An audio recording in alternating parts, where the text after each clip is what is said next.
नमस्कार दोस्तों, आप सभी का स्वागत है उत्प्रेक्षा क्लासेज में। आज हम क्लास 10 साइंस फिजिक्स के लास्ट चैप्टर ऊर्जा के स्रोत इसके 50 प्लस VBI ऑब्जेक्टिव क्वेश्चन लेकर आए हैं, जो कि आपके बोर्ड एग्जाम 2026 में होने वाला है। इसके लिए बहुत ही महत्वपूर्ण वीडियो हो जाता है, क्योंकि इस वीडियो में वो सभी प्रश्न को देखने वाले हैं जो कि आपके बोर्ड एग्जाम में पूछे जाने की संभावना है। बहुत ऐसा भी प्रश्न है जो कि आपके बोर्ड एग्जाम में कई बार पूछे जाते हैं। तो शुरू से लेकर लास्ट तक देखिए और इस वीडियो को अपने सभी दोस्तों के साथ जरूर शेयर कीजिए, को जरूर लाइक कीजिए। इससे फर्स्ट क्वेश्चन है, आप लोग को स्क्रीन पर देख ही सकते हैं। जीवाश्म ईंधन के जलने पर कौन सी गैस मुक्त होती है? Oxygen gas, carbon dioxide gas, sulphur oxide gas या ऑक्सीजन गैस? जीवाश्म जो ईंधन होता है इसमें जलने के बाद यहाँ पर ऑक्सीजन गैस क्या होता है, निकलता है। ऑप्शन इसका बिल्कुल ए राइट आंसर है। तो जीवाश्म ईंधन जैसे हमारा कोयला, पेट्रोलियम जलने पर CO2, SO2, NO2 जैसी गैस निकलती है। यहाँ पर ऑक्सीजन गैस मुक्त नहीं होती बल्कि जलने में प्रयोग किया जाता है। तो सेकंड क्वेश्चन है आप लोग के स्क्रीन पर, निम्न में से किस रूप में महासागरों में ऊर्जा उपलब्ध किया गया? ज्वारीय ऊर्जा, तरंग ऊर्जा, सागरीय तापीय ऊर्जा या डी इनमें से सभी? तो इसका बिल्कुल राइट आंसर आप लोग का हो जाता है हमारा ऑप्शन डी। महासागरों से ये सभी प्रकार के ऊर्जा निर्माण होता है। ज्वारीय ऊर्जा हो, चाहे तरंग ऊर्जा हो या सागरीय ऊर्जा हो, ये सभी होता है। महासागर से जब ज्वार और भाटा, तरंग और सतह, गहराई, तापमान, अंतर से ऊर्जा प्राप्त की जाती है। तो ये सभी महासागर से सभी ऊर्जा को प्राप्त किया जा सकता है। थर्ड नंबर क्वेश्चन है, निम्न में से कौन बायोगैस का मुख्य अवयव हो जाता है? H2S, H2CO2, CHO4, CHO4। इसका नाम हमारा मेथेन होता है। बायोगैस का मुख्य घटक मेथेन होता है, लगभग 50 से 60% है। इसका साथ CO2, H2S भी थोड़ी मात्रा में होती है। किसके साथ? तो बायोगैस में। आप 4 नंबर क्वेश्चन देख सकते हैं, निम्नलिखित में कौन बायोगैस का मुख्य घटक है? यहाँ पर कार्बन डाइऑक्साइड, हाइड्रोजन सल्फाइड, जल वाष्प या मीथेन? अभी जस्ट बताएं बायोगैस का घटक कौन हो जाएगा? तो CH4 यानी मेथेन। ऑप्शन टी इसका बिल्कुल राइट आंसर है। बायोगैस को जलने से योग्य बनाने में मेथेन गैस का अहम योगदान होता है। 5 नंबर क्वेश्चन है, निम्नलिखित में नवीकरणीय संसाधन कौन सा है? यहाँ पर आप लोग को बताना है नवीकरणीय संसाधन कौन हो जाएगा। कोयला ऑप्शन ए बोला जा रहा है, ऑप्शन बी हमारा 1, सी पेट्रोलियम और डी इनमें से कोई नहीं। तो यहाँ पर अगर बोला जाए नवीकरणीय संसाधन, तो यहाँ पर 1 को देखेंगे तो बार बार हम 1 को लगा सकते हैं, लेकिन ये हमारा जो कोयला एक बार ख़त्म हो जाता है, पेट्रोलियम एक बार ख़त्म हो जाता है, इसको दोबारा लाना बहुत ही मुश्किल है। लगभग हजारों लाखों साल लगते हैं, उसके बाद इसका निर्माण हो पाएगा। अब चलिए देखते हैं हमारा 6 नंबर क्वेश्चन, जल विद्युत ऊर्जा किस रूप में ऊर्जा का स्रोत है? नवीकरणीय और नवीकरणीय, CAV दोनों या इनमें से कोई नहीं।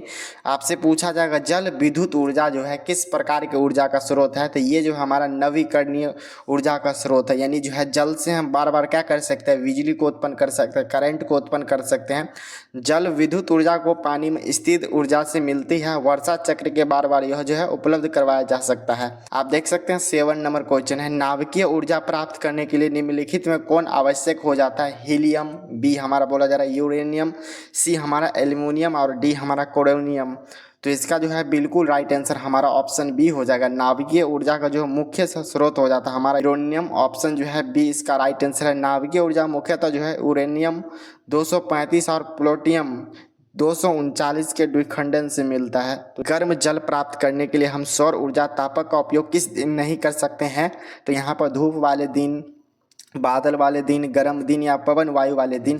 तो यहाँ पर आप लोग जब हमारा गर्म जल ताप होता है, इससे सौर ऊर्जा प्राप्त किया जाता है, हम किस दिन नहीं कर सकते? जिस दिन बादल वाला दिन होगा, बारिश वाला दिन, उस दिन नहीं कर सकते हैं। ऑप्शन बी इसका बिल्कुल राइट आंसर है। सौर जल तापक सूर्य के किनारे पर निर्भर रहता है और बादलों वाले दिन पर्याप्त धूप नहीं मिलता है। 9 नंबर क्वेश्चन है, निम्नलिखित में कौन जैव मात्रा ऊर्जा स्रोत का उदाहरण नहीं बोला जा रहा है? तो यहाँ पर देखेंगे लकड़ी है, गोबर है, कोयला है। यहाँ हमारा नाभिकीय ऊर्जा है, ये हमारा जैव मात्रा ऊर्जा स्रोत नहीं है। देखेंगे जैसे हमारा लकड़ी, गोबर, गैस आदि जैव मात्रा ऊर्जा का उदाहरण हो जाता है। 10 नंबर क्वेश्चन है, जल विद्युत संयंत्र किस ऊर्जा को विद्युत ऊर्जा में रूपांतरित करती है? तापीय, नाभिकीय, सौर ऊर्जा या स्थिज ऊर्जा? इसका राइट आंसर आप लोग का ऑप्शन डी हो जाएगा। स्थिज ऊर्जा हमारा हो जाएगा। बांध में संग्रहित पानी की स्थिज ऊर्जा टारबाइन घुमाती है और इससे विद्युत उत्पन्न होती है। मान लीजिए हमारा क्या हो जाता है, विद्युत है, इसमें टारबाइन को ऐसे घुमाया जाता है, उससे क्या होता है, ऊर्जा यानी विद्युत ऊर्जा उत्पन्न किया जाता है। तो यहाँ पर स्थिज ऊर्जा हो जाएगा। ककरापार नाभिकीय विद्युत संयंत्र जो है किस राज्य में स्थित है? तमिलनाडु, उत्तर प्रदेश, गुजरात या कर्नाटक? यहाँ पर आप लोग याद रखिए, मोस्ट इंपॉर्टेंट एडजेक्टिव है काकरापार नाभिकीय विद्युत संयंत्र जो है ये हमारा गुजरात में है। ऑप्शन सी हो जाएगा इसका बिल्कुल राइट आंसर। अब 12 नंबर क्वेश्चन है, केगा नाभिकीय विद्युत संयंत्र जो है किस राज्य में है? गुजरात, कर्नाटक, राजस्थान, महाराष्ट्र?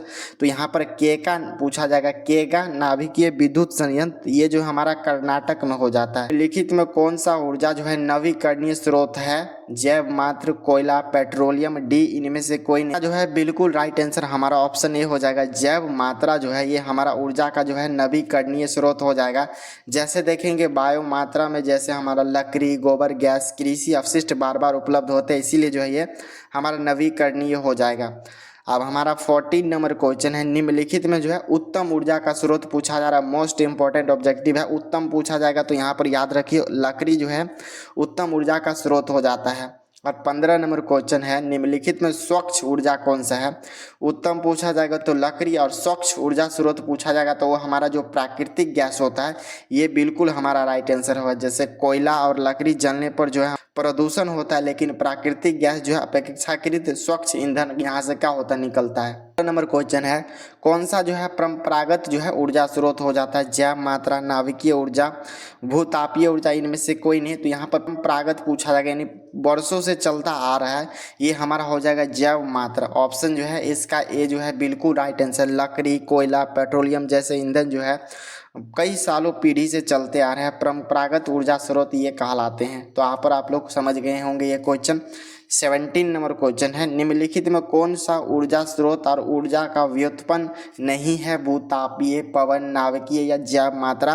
तो इसका जो है राइट आंसर हमारा हो जाएगा नाभिकीय ऊर्जा जो है ये हमारा क्या हो जाएगा, ऊर्जा स्रोत और ऊर्जा का व्युत्पन्न नहीं है। 18 नंबर क्वेश्चन आप लोग का हो जाता है, निम्नलिखित में कौन जो है अनवीकरणीय ऊर्जा का स्रोत नहीं है? पूछा जा रहा क्या? अनवीकरणीय नहीं यानी जो है नवीकरणीय। तो यहाँ पर आप लोग को देख सकते हैं ऑप्शन ए पेट्रोलियम, बी कोयला, सी हमारा बायोगैस, डी प्राकृतिक। तो यहाँ पर आप लोग का राइट आंसर हमारा ऑप्शन जो है सी हो जाएगा, और नवीकरणीय स्रोत नहीं है। जैसे देखिए कोयला, पेट्रोलियम, प्राकृतिक गैस सीमित है और नवीकरणीय है, लेकिन बायोगैस बार बार बनाई जा सकती है, इसीलिए जो है ये हमारा नवीकरणीय स्रोत हो जाएगा। 19 नंबर क्वेश्चन है, सभी जीव जंतुओं के लिए ऊर्जा अंतिम स्रोत क्या हो जाता है? सभी जीव जंतुओं के लिए जो है ऊर्जा का अंतिम स्रोत क्या होगा? ग्रह हो जाएगा, चंद्रमा हो जाएगा, सूर्य हो जाएगा या कोयला हो जाएगा? तो आप सभी को पता होगा अंतिम जो हमारा हो जाता है वो हमारा सूर्य से ही सभी चीज़ प्राप्त किया जाता है, इसके रोशनी से। तो खाद्य श्रृंखला की शुरुआत और ऊर्जा का जो है प्रकाश संश्लेषण द्वारा जो है ऐसे सूर्य से होता है। ऑप्शन जो है सी आप लोग को याद रखना है, सूर्य। 20 नंबर क्वेश्चन है, सौर सेल और ऊर्जा को रूपांतरित करते हैं किस में? तो ये जो हमारा सौर सेल होता है ये ऊर्जा को रूपांतरित करके विद्युत ऊर्जा में देता है। ऑप्शन डी, सौर सेल सूर्य की रोशनी को सीधे विद्युत ऊर्जा में क्या कर देते हैं, बदल देते हैं। ये टिहरी बांध निर्माण का उद्देश्य क्या था? इसमें जल आपूर्ति करना, भूमि सिंचाई करना, बिजली का उत्पादन करना। ये जो टिहरी बांध निर्माण करवाया गया था इसका ये सभी उद्देश्य था। यहाँ पर जल आपूर्ति कराना भी था, भूमि जो था वहाँ का सिंचाई भी करना महत्वपूर्ण था, बिजली और बनाना ये भी जो है बहुत ही महत्वपूर्ण था। हमारा डी जो है इसका बिल्कुल राइट आंसर हो जाएगा। 22 नंबर क्वेश्चन है, प्राकृतिक में जो है पृथ्वी पर ऊर्जा का मुख्य स्रोत क्या हो जाएगा? तो यहाँ पर कोयला, पानी, वायु या सूर्य का प्रकाश। पूरे पृथ्वी पर बोला जाए प्राकृतिक ऊर्जा का मुख्य स्रोत हो जाता है वो हमारा सूर्य का प्रकाश। ऑप्शन डी जो है राइट आंसर बहुत ही महत्वपूर्ण है। पृथ्वी पर लगभग सभी ऊर्जा जो है ऊर्जा स्रोत जैसे देख सकते हैं पवन, जल, जैव मात्रा ये सभी जो है सूर्य पर ही निर्भर होता है, इसी के कारण हो पाता। और नवीकरणीय ऊर्जा का स्रोत हो जाएगा हमारा, यानी बताना है महासागरीय, सौर ऊर्जा, कोयला से प्राप्त ऊर्जा या पवन ऊर्जा। तो इसका हमारा राइट आंसर हो जाएगा। और नवीकरणीय पूछा जा रहा तो यह हमारा हो जाएगा कोयला। बिल्कुल याद रखिए ऑप्शन सी हो जाएगा। कोयला सीमित मात्रा में है और यह जो है समाप्त हो जाएगा, इसीलिए जो है यह और नवीकरणीय ऊर्जा स्रोत है। इसको बनाने में जो है बहुत ही समय लगता है। 24 नंबर क्वेश्चन है, ऊर्जा के दो और नवीकरणीय स्रोत का नाम बताना है। तो पहला कोयला हो जाएगा, दूसरा पेट्रोलियम हो जाएगा। ऑप्शन जो है सी इसका बिल्कुल राइट आंसर है। कोयला और पेट्रोलियम लाखों वर्ष बनने में लगते हैं और समाप्त होने पर जो है इसे पुनः जो है तुरंत बना नहीं सकते हैं। 25 नंबर क्वेश्चन है, उत्तम ऊर्जा का स्रोत क्या हो जाता है? जो सरलता से सुलभ हो। बिल्कुल सही बात है। जो प्रति इकाई आयतन या प्रति इकाई द्रव्यमान पर अधिक कार्य करे, ये भी जो है उत्तम ऊर्जा का स्रोत हो जाता है। जिनका भंडारण तथा परिवहन जो है आसानी से हो, ये भी हो जाएगा। ये सभी गुण जो है अगर उत्तम स्रोत माना जाएगा, उत्तम ऊर्जा का स्रोत, ये सभी जो है उसके अंदर ये सभी गुण होना चाहिए, तभी ऐसा हो पाएगा। 26 नंबर क्वेश्चन है, ईंधन है। ईंधन जो है एक प्रकार का क्या है? सीएनजी है, एलपीजी है या लकड़ी है? तो इसका बिल्कुल राइट आंसर हो जाएगा ईंधन जो है सभी हो जाएंगे। सीएनजी भी हो जाएगा, एलपीजी भी हो जाएगा, लकड़ी, सभी जो ईंधन करने पर ऊर्जा देता है, इसीलिए जो है सभी जो है ईंधन पर निर्भर है। 27 नंबर क्वेश्चन हो जाता है, जीवाश्म ईंधन का उदाहरण हमारा क्या हो जाएगा? पेट्रोलियम, कोयला, और हमारा सी बोला जा रहा है ए और बी दोनों। तो इसका बिल्कुल राइट आंसर हो जाएगा। जीवाश्म ईंधन में जो है हमारा दोनों महत्वपूर्ण होता है, कोयला भी और पेट्रोलियम भी। ऑप्शन जो है सी आप लोग को बिल्कुल याद रखना है। 28 नंबर क्वेश्चन है, उच्चतर ताप पर निम्नलिखित में से जो कौन सी क्रिया पूरी हो जाती है? नाभिकीय विखंडन या नाभिकीय संलय? तो इसका जो है राइट आंसर हमारा ऑप्शन जो है बी हो जाए। नाभिकीय संलयन केवल बहुत ही ऊंचे तापमान पर संभव है, जैसे हमारा जो है सूर्य में ऐसा हो पाएगा संभव। 29 नंबर क्वेश्चन है, किसी भारी नाभिक के दो अपेक्षाकृत छोटे नाभिकों को टूटने की क्रिया को हम क्या बोलते हैं? इसे जो है नाभिकीय विखंडन के नाम से जानते हैं। आप लोग को याद रखना है, नाभिकीय विखंडन पूछा जाएगा किसे कहते हैं, तो किसी भी भारी नाभिक को दो अपेक्षाकृत छोटे छोटे नाभिकों में टूटने की प्रक्रिया को हम नाभिकीय विखंडन कहते हैं। 30 नंबर क्वेश्चन है, सौर ऊर्जा को सीधे विद्युत ऊर्जा में बदलने वाले युक्ति को हम किस नाम से जानते हैं? वो हमारा सौर सेल होता है, सोलर जो प्लांट होता है, प्लेट, यही हो जाएगा ऑप्शन सी। सौर सेल सूर्य की प्रकाश ऊर्जा से सीधे विद्युत ऊर्जा में बदलता है। 31 नंबर क्वेश्चन है, जीवाश्म ईंधन को ऊर्जा का वास्तविक स्रोत माना जाता है, कौन सा हो जाएगा जीवाश्म ईंधन का जो है वास्तविक स्रोत? ये हमारा सूर्य हो जाएगा, ऑप्शन बी इसका राइट आंसर है। लाखों वर्ष पहले जीव में जो है संग्रहित ऊर्जा सूर्य से आई थी, इसीलिए जो है जीवाश्म ईंधन का जो है मूल स्रोत जो है सूर्य को कहते हैं। जो दहन कर ऊष्मा उत्पन्न करते हैं उन्हें हम किस नाम से जानते हैं? इंजन के नाम से, ईंधन के नाम से, तापक के नाम से, या इनमें से कोई नहीं? तो यहाँ पर आप लोग को याद रखना है, जो दहन कर ऊष्मा उत्पन्न करता है उसे हम जो है ईंधन के नाम से जानते हैं। वह पदार्थ जो जलकर ऊष्मा उत्पन्न करे उसे हम ईंधन कहते हैं। तो ये परिभाषा आप लोग याद कर सकते हैं, ऐसा छोटा छोटा ही परिभाषा पूछा जाता है एग्जाम में। 33 नंबर क्वेश्चन है, पृथ्वी पर ऊर्जा का मुख्य स्रोत क्या हो जाएगा? तो अभी जस्ट बता चुके हैं, सूर्य का जो है मुख्य स्रोत हो जाएगा। पृथ्वी पर लगभग सभी ऊर्जा का स्रोत होता है, वो जो हमारा किस चीज़ पर निर्भर करती है? तो वो सूर्य पर निर्भर करता है। निम्नलिखित में जो है किस धातु से जो है सोलर सेल बनाया जाता है? सोना से, सिलिकॉन से, जस्ता से या प्लेटिनियम से? तो यहाँ पर आप लोग को याद रखना है, सौर जो प्लेट होता है ये जो हमारा बेसिकली सिलिकॉन धातु से बनाया जाता है, ऑप्शन हमारा बी इसका राइट आंसर है। 35 नंबर क्वेश्चन है, निम्नलिखित में कौन सा पदार्थ जो है बिना ज्वाला से जलता है? मोमबत्ती, मेथेन गैस, केरोसिन, कोयला? तो यहाँ पर आप लोग को याद रखना है, पदार्थ बिना ज्वाला से जलता है तो वो हमारा कोयला हो जाएगा, ऑप्शन डी। 36 नंबर क्वेश्चन है, सूक्ष्म सेल में जो है ऋण इलेक्ट्रोड बना होता है किसका? तांबा का, कार्बन का, जस्ता का? तो यहाँ पर बिल्कुल याद रखना है जस्ता का। सूक्ष्म सेल में जो होता है इसका इलेक्ट्रॉन जो बना होता है वो हमारा किससे बना होता है? इलेक्ट्रोड, रिंग जो है वो हमारा जस्ता से बना होता है। 37 नंबर क्वेश्चन है, डीजल का उपयोग जो है किस में करते हैं? भारी वाहनों में करते हैं, रेल इंजनों में करते हैं, विद्युत उत्पादन में करते हैं? तो डीजल का उपयोग जो है हम इन सभी चीज़ों में करते हैं। डीजल का प्रयोग जो है ट्रक, बस, रेल इंजन और विद्युत उत्पादन जैसे संयंत्रों में किया जाता है। खिलौनों में जो है किस सेल का उपयोग किया जाता है? जो खिलौना होता है, बच्चा लोग जो खिलौना से खेलता है उसमें जो है किस सेल का उपयोग करते हैं? तो वहाँ पर हम सूखा सेल का उपयोग करते हैं, ऑप्शन जो है ए इसका बिल्कुल राइट आंसर है। छोटे खिलौने, टर्च आदि में जो है सूक्ष्म सेल का प्रयोग किया जाता है। 39 नंबर क्वेश्चन है, मोस्ट इंपॉर्टेंट है, पवन विद्युत जनित्र में जो है पवन की चाल कम से कम कितनी होनी चाहिए? तो अगर हमारा पवन विद्युत जनित्र जो होता है उसमें पवन की चाल कम से कम जो है हमारा 15 किलोमीटर प्रति घंटा होना चाहिए। आप लोग को याद रखना 15 किलोमीटर प्रति आवर्स यानी घंटा। पवन जो है टारबाइन को घुमाने और बिजली उत्पादन के लिए हवा की न्यूनतम गति जो है बता चुके हैं 15 किलोमीटर प्रति घंटा होना चाहिए। निम्न में से कौन जो है बायोगैस ईंधन का स्रोत नहीं हो जाएगा। लकड़ी, गोबर गैस, नाभिकीय ऊर्जा या कोयला। तो हमारा 40 का जो है राइट आंसर ऑप्शन जो है हमारा सी हो जाएगा। नाभिकीय ऊर्जा जो है ये हमारा बायोगैस ईंधन का स्रोत नहीं है। बायोगैस जैसे हमारा जैविक कचरा होता है, गोबर, पौधे के अवशेष से बनते हैं, जो कि नाभिकीय ऊर्जा से नहीं है। 41 नंबर क्वेश्चन है, निम्नलिखित में कौन जो है जीवाश्म ईंधन नहीं है? तो आप लोग को याद रखना बायोगैस जो है जीवाश्म ईंधन नहीं है। कोयला, पेट्रोलियम और प्राकृतिक गैस जीवाश्म ईंधन है, जबकि बायोगैस जो है नवीकरणीय हो जाएगा। 42 नंबर क्वेश्चन है, जीवाश्म ईंधन का उदाहरण हमारा हो जाएगा। तो यहाँ पर देख सकते हैं हमारा कोयला जो है ये जीवाश्म ईंधन का उदाहरण हो जाएगा। कोयला हो जाएगा, पेट्रोलियम हो जाएगा, प्राकृतिक गैस जो है जीवाश्म ईंधन का स्रोत है, जबकि हमारा लकड़ी, गोबर गैस जो है ये नवीकरणीय स्रोत हो जाएगा। 43 नंबर क्वेश्चन हो जाएगा, गोबर गैस एक प्रकार का क्या है? तो गोबर गैस जो होता है एक बायोगैस हो जाएगा। ऑप्शन बी इसका बिल्कुल राइट आंसर है। गोबर गैस को बायोगैस भी कहा जाता है। इसमें जो है मीथेन जो है CH4 बहुत ही महत्वपूर्ण मात्रा में होता है।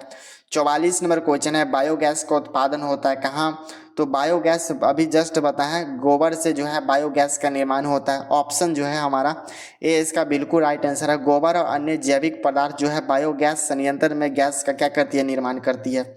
45 नंबर क्वेश्चन है, नवीकरणीय ऊर्जा का स्रोत कौन सा हो जाएगा? तो यहाँ पर सौर ऊर्जा जो है ये हमारा क्या हो जाएगा?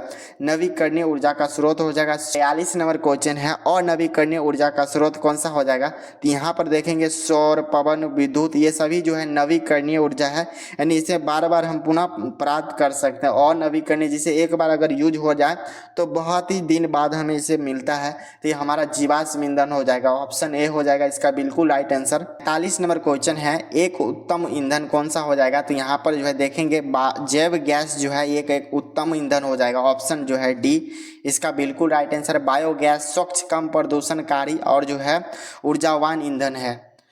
48 नंबर क्वेश्चन है, मोस्ट इंपॉर्टेंट है, नरोरा जो है नाभिकीय विद्युत संयंत्र जो है किस राज्य में स्थित है? ये जो हमारा उत्तर प्रदेश में स्थित है, यानी यूपी में है। 49 नंबर क्वेश्चन है, टारबाइन की आवश्यक चाल को बनाए रखने के लिए पवन ऊर्जा की चाल लगभग कितनी होनी चाहिए? तो लगभग जो है 15 किलोमीटर जो है प्रति घंटा होना चाहिए। ऑप्शन जो है सी इसका बिल्कुल राइट आंसर है। 1 MW पवन ऊर्जा जनित्र के लिए जो है पवन फार्म को लगभग कितने हेक्टेयर भूमि की आवश्यकता होती है? यहाँ पर समझिए 1 मेगावाट पवन ऊर्जा संयंत्र के लिए जो है लगभग कितने भूमि जो है लगना चाहिए? तो लगभग 2 जो है हेक्टेयर भूमि की आवश्यकता होती है 1 मेगावाट पवन ऊर्जा निर्माण करने के लिए। ऑप्शन बी इसका राइट आंसर है। 51 नंबर क्वेश्चन है, सौर सेल बनाने के लिए किसका उपयोग किया जाता है? लोहा का, चांदी का, तांबा का? तो ये क्वेश्चन रिपीट है। सौर सेल बनाने के लिए जो हम सिलिकॉन धातु का उपयोग करते हैं। ऑप्शन डी इसका बिल्कुल राइट आंसर है। 52 नंबर क्वेश्चन है, सूर्य तथा अन्य तारों की विशाल ऊर्जा स्रोत है, ये हमारा जो है नाभिकीय संलयन हो जाएगा। ऑप्शन जो है ए इसका राइट आंसर है। सूर्य में हाइड्रोजन परमाणु के संलयन से ऊर्जा उत्पन्न की जाती है। 53 नंबर क्वेश्चन है, हाइड्रोजन बम जो है किस अभिक्रिया पर आधारित है? नाभिकीय विखंडन, नाभिकीय संलयन अभिक्रिया, या इनमें से दोनों, या इनमें से कोई नहीं? तो आप लोग को याद रखना है हाइड्रोजन जो बम परमाणु का संलयन होता है ये हमारा जो है नाभिकीय संलयन पर आधारित होती है। ऑप्शन बी इसका राइट आंसर है। 54 नंबर क्वेश्चन है, तारापुर नाभिकीय विद्युत संयंत्र जो है किस राज्य में स्थित है? तो तारापुर जो है महाराष्ट्र में स्थित है। 55 नंबर क्वेश्चन, राणा प्रताप सागर नाभिकीय विद्युत संयंत्र जो है किस राज्य में है? गुजरात, तमिलनाडु, महाराष्ट्र, राजस्थान? तो ये जो हमारा राजस्थान में हो जाएगा। कौन सा? तो राणा प्रताप जो है कहाँ पर है विद्युत संयंत्र? तो ये हमारा राजस्थान में है। 56 नंबर क्वेश्चन और इस वीडियो का लास्ट क्वेश्चन है, कल्पक्वन नाभिकीय विद्युत संयंत्र जो है किस राज्य में स्थित है? ये हमारा जो है तमिलनाडु राज्य में स्थित है। ऑप्शन जो है इसका बी राइट आंसर है। आप सभी दोस्तों को कमेंट में लिखना है वीडियो कैसा लगा। चैनल पर पहली बार आए हैं तो जरूर सब्सक्राइब कीजिए और ऑल पर दबा दीजिए। आप सभी को पता होना चाहिए हम जो है पूरे साइंस को कंप्लीट कर लिए हैं, चाहे फिजिक्स हो, चाहे केमिस्ट्री हो, चाहे बायोलॉजी हो। आप लोग नहीं देखे हैं तो उसका जो है लिंक वीडियो के डिस्क्रिप्शन बॉक्स में है, या नहीं तो चैनल के प्ले लिस्ट में जाके देख सकते हैं। इस वीडियो को जो है अपने सभी दोस्तों के साथ जरूर शेयर कीजिए, वीडियो को जरूर लाइक कीजिए। चलिए मिलते हैं आप सभी दोस्तों से अगले वीडियो में। जय हिंद।